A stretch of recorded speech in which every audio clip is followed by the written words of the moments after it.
Annette is visiting March 11th, 2022. We are going to do an interview with Annette this morning. It is not the CBS Morning News, but it is our news. So here we go with the questions.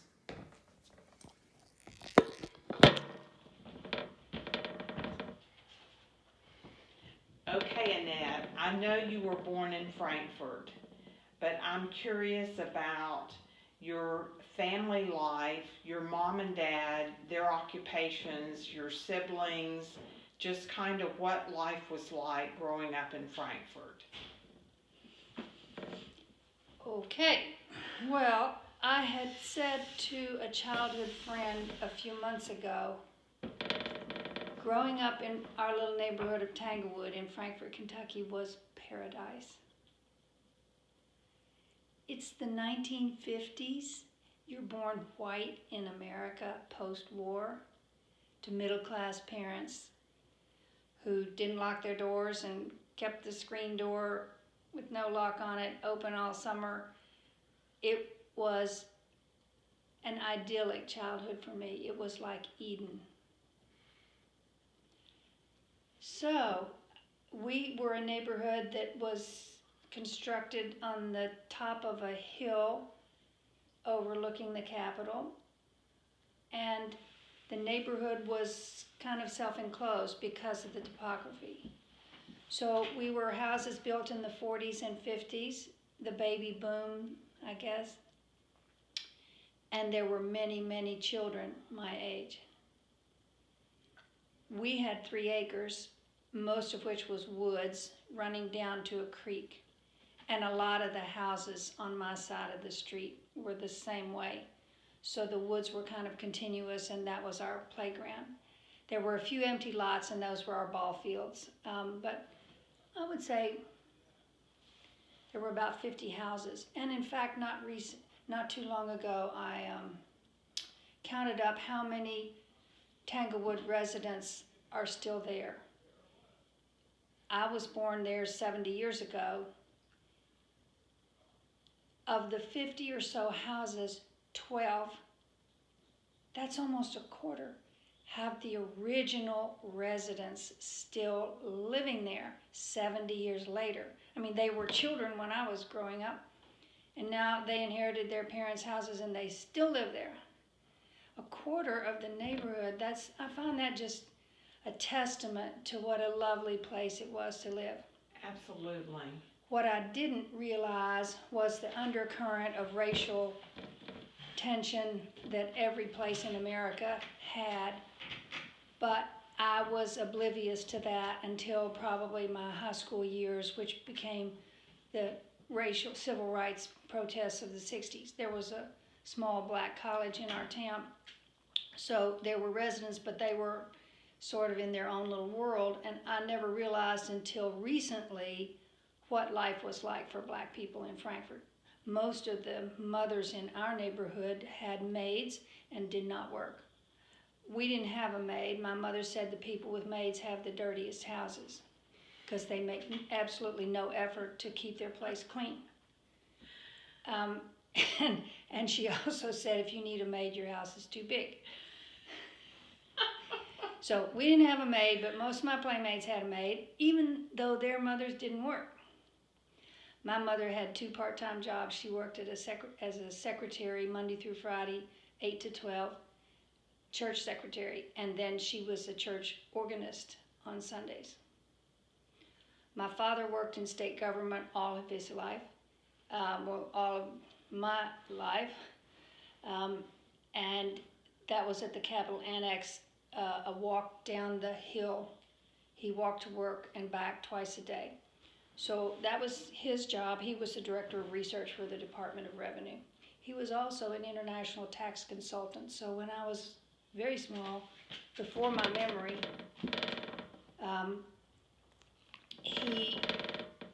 one of his overseas assignments was to advise the new country of Israel on a tax system.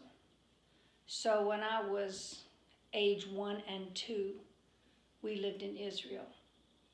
I had 3 siblings, and I cannot imagine my mother having the gumption to take 4 children to a new country. And it was brand new.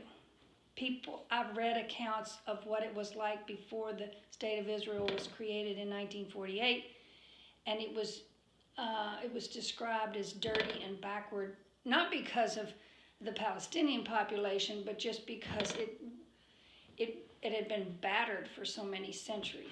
So I admire my parents for that kind of sense of adventure. My mother said she thought it'd be a great adventure.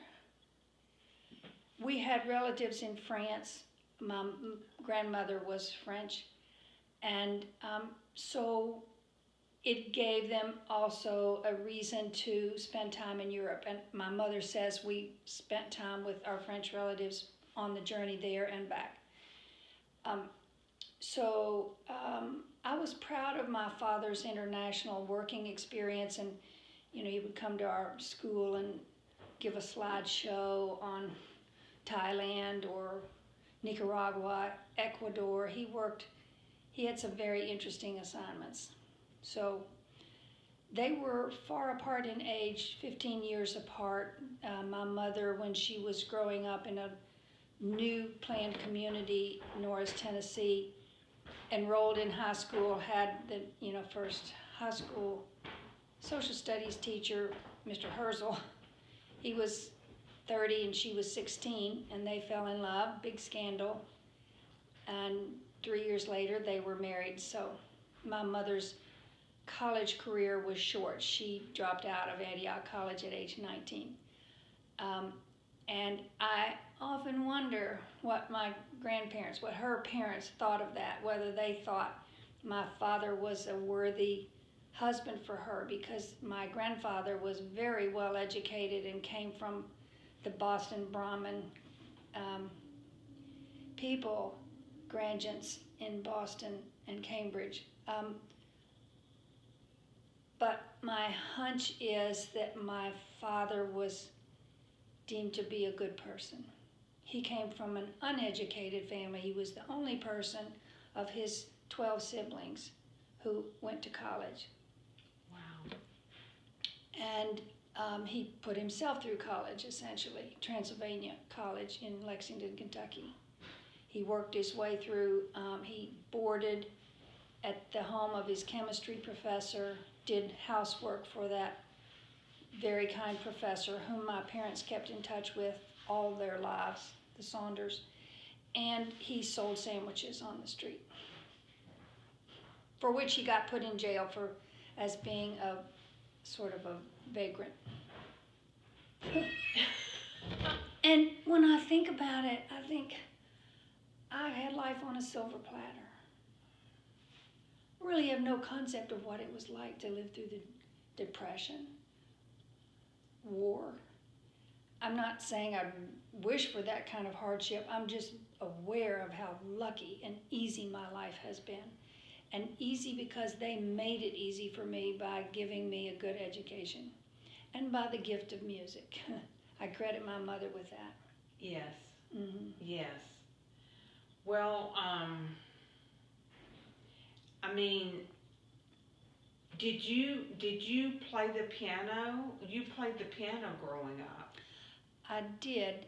My mother did not come from a particularly musical family, but she had some musical talent, and when she was a teenager, she started taking piano lessons from a teacher she never met.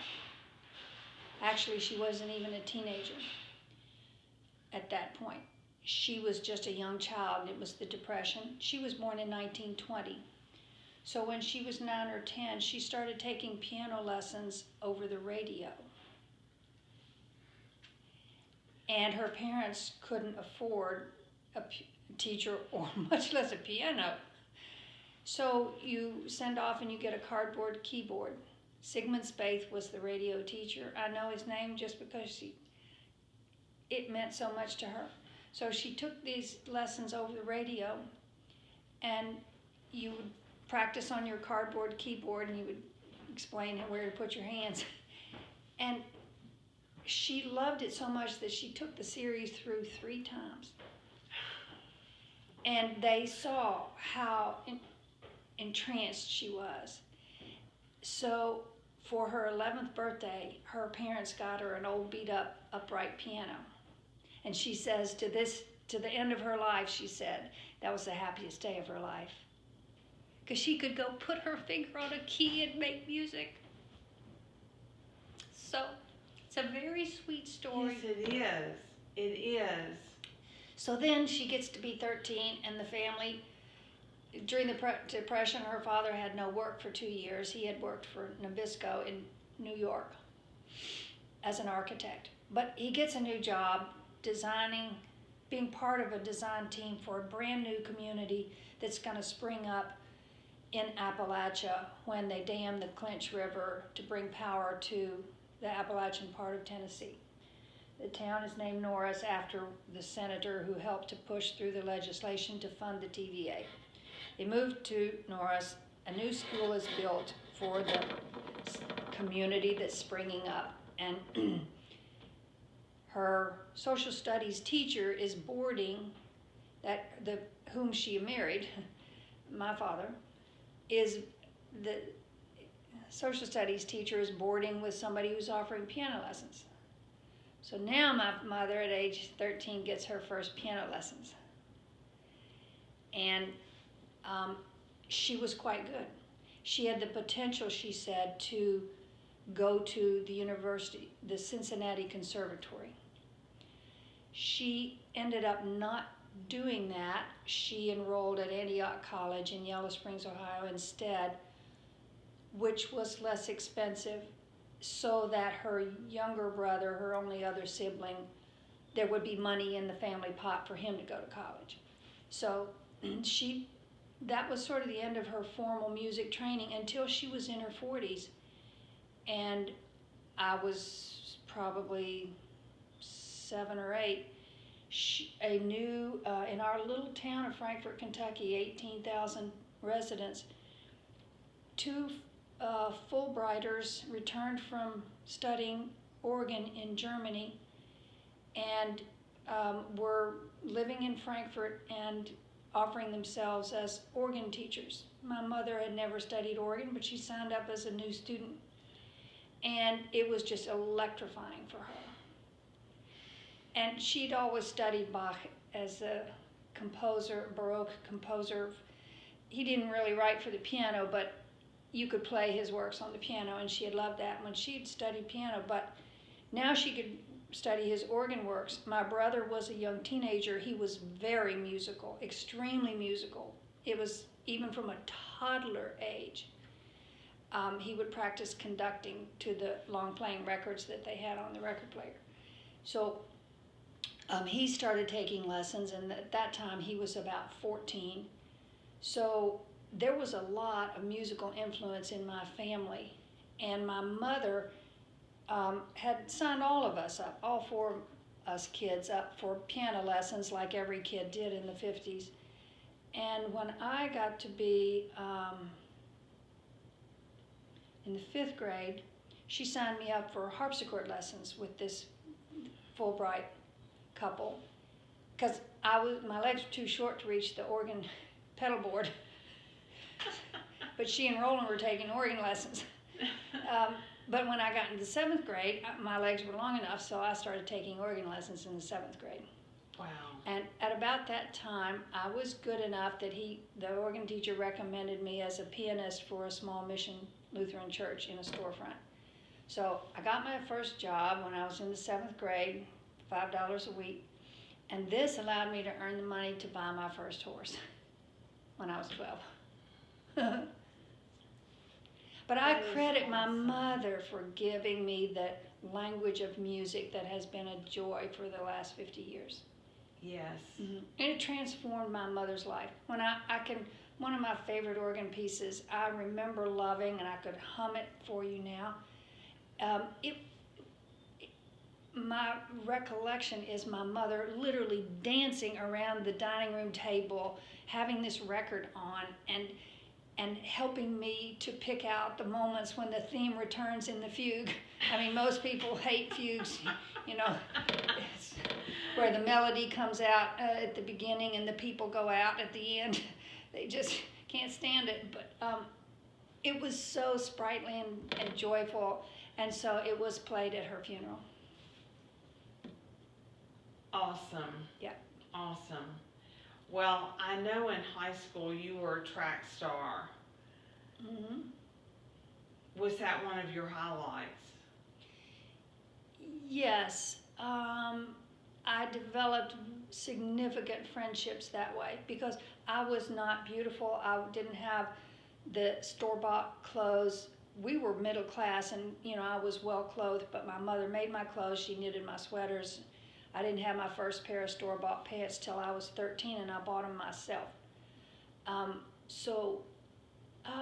I wasn't Miss Popular, certainly not with the boys, but my girlfriends were my neighborhood friends. They were wonderful. And one of them was quite athletic. I was a bit of a tomboy and played in the neighborhood ball games. There were 0 sports for girls in our community, 0. And I just cheer and cheer and cheer for the opportunities that are now available for girls because I resented it. It wasn't just that I woke up in the Me Too movement. For 50 years, I've resented that girls didn't have that opportunity. I resented it at the time. I was as competitive, and I could play basketball in the neighborhood hoops with any boy there, but there was no chance for me to play in school. Get to high school, and the neighbor girl started a golf team. She became a golf pro, and she was the coach at Wake Forest for the last 20 years, very, very, very successful at the highest level. But she started a high school golf team, and the next year, my little buddies and I decided to try and start a track team. And we asked the boys basketball coach if he would coach us. Our school didn't have a track. So all it involved for him was giving us an exercise program, sending us out on the city streets to run, to get into shape. Come spring, it did involve him having to schedule meets and drive us on the school bus to schools in other counties. But we were good. We only had 8 kids on the team. But by the 3rd year, my senior year, we were the state champions. So I've loved the coach all my life for that effort. And in fact, he's in his mid-80s, and he came to visit me about 6 months ago. And he was a very stern sort of ex-military type, although I don't know that he's certainly military, but very straightforward, not very expressive emotionally. But he took seriously his job, and he was so proud of us. So he came to visit me. I hadn't seen him in years. He came to visit me 6 months ago in his mid-80s, and I thanked him at the table. I said, you better figure out who to thank in your life because you didn't get where you got all on your own effort. And I'm thanking you. And he just broke down.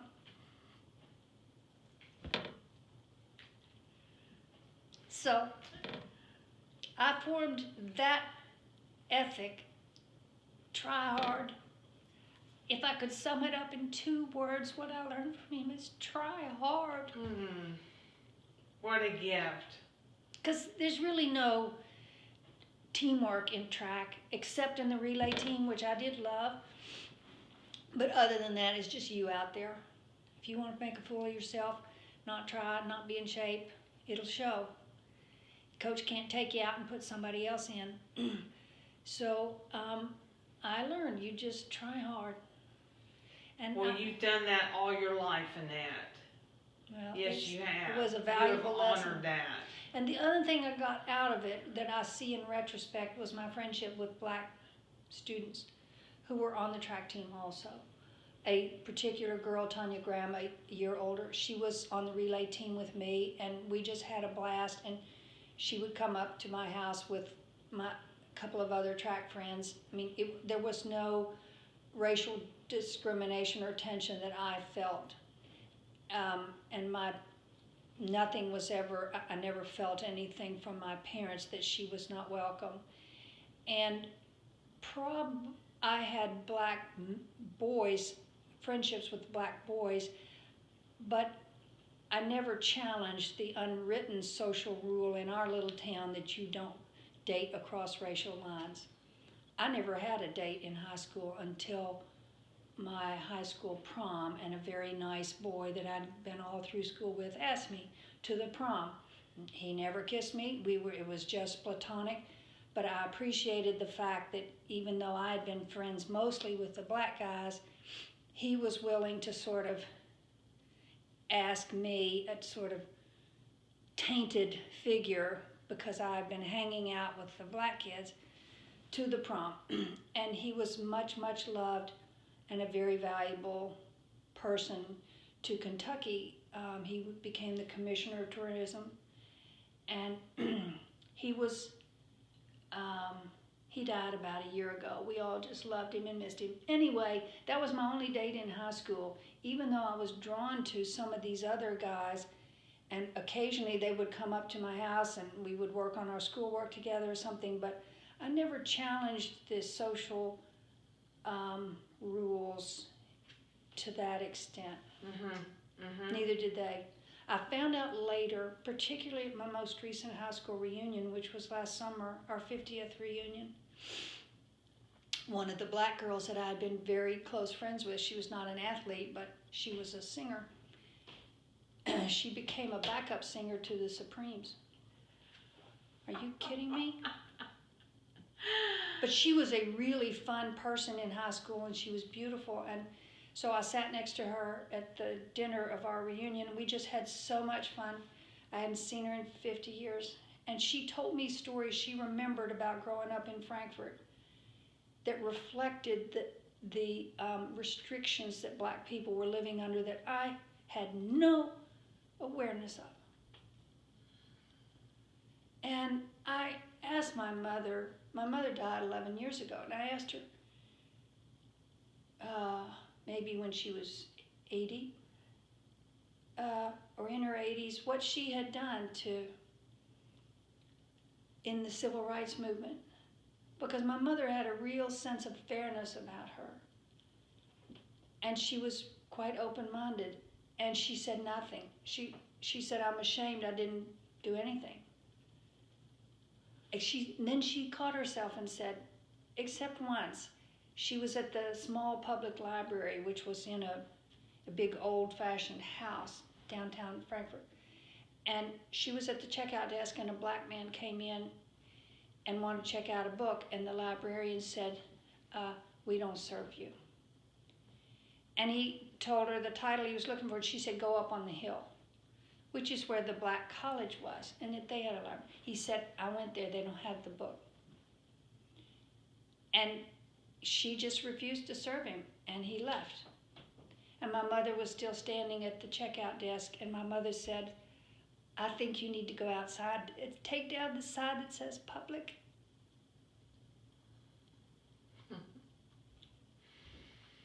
So according to my mother, that was the only thing she did.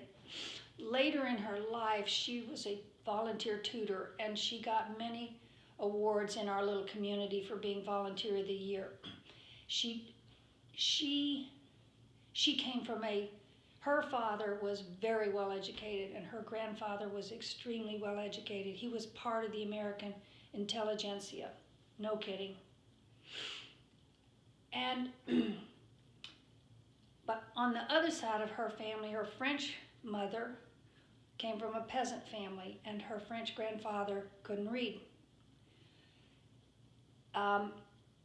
Until well into his adulthood, this must have been about 1900, he was taught to read by a kind Catholic nun in the rural part of France where he was living. And my mother decided in her adult life to repay that kindness. So her focus as a volunteer in Frankfurt was to teach illiterate American adults. Not ESL people, immigrants and so on, Americans who couldn't read. And many of them were from the, were people of color. And one of them in particular was the illiterate employee, sort of the equivalent of a maid, but he was a man, of our neighbor. And he would come up the street.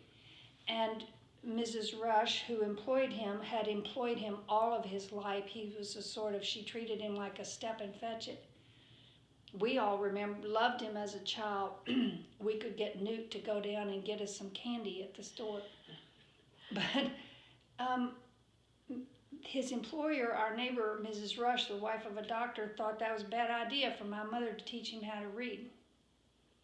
But my mother did it anyway, and after he got, my mother said, well, you know, he wants to learn, and after he's through working at your place, he can just walk down to my house. So she taught him how to read. She taught many people She how to did, read. and some of them came to her funeral. It was very sweet. Oh. Yeah. Well, that's a wonderful description of your parents and your hometown of Frankfort and your interest in high school. Yes. Now I'm going to switch to college and why you picked SMU. I was imitating my brother, whom I adored. He was musically talented, more gifted than I, but now I was an organ student. He had been an organ student. He went to SMU to major in organ. It was one of the leading organ schools in the country, although not the very top, which would have been Oberlin. But in organ, you go to study with a particular professor, and that is going to make or break your career. He went to study with a fabulous teacher, Robert Anderson, who had also been a Fulbrighter in Germany. And I followed in his footsteps 8 years later. Okay. The other reason I chose SMU was that they had a pony as a mascot. The Mustangs. The Mustangs. Although, without a date, I never went to a single game and I never got to see Peruna on the field. Because we didn't have a stadium on campus. The stadium was the Cotton Bowl. I didn't have a car. And if you didn't have a date and you weren't in the sorority, how are you going to get to a game? Yes, yes. Well, you not only focused on organ, but you focused on sports. Yes, so at SMU, I thought about running track. They did have a track team. Hey, finally, here's a school that has an official team for girls. And I decided it was too hot in Texas to do an outdoor sport, so a friend in the intramural basketball program and I decided to see if we could persuade someone there to sort of sponsor us as a coach. I don't know how much she got paid for taking it on, but we started the basketball program there, and we were horrible. I was the leading scorer, and my average was 9 points a game. We rarely scored over 30 points. In 4 years, we won 2 games, both of them my senior year. We were playing the local junior colleges, which were very good. They had really athletic girls because in the bigger schools, it was not fashionable to be on a sports team. You know, you were in a sorority and you had to wear the right fingernail polish and so on. But those junior college players, Weatherford Junior College and so on, they were just dynamite. Stephen F. Austin. I got to be a better player, and I was in really good shape, but I was not a very good basketball player. Well, that's okay. That's okay.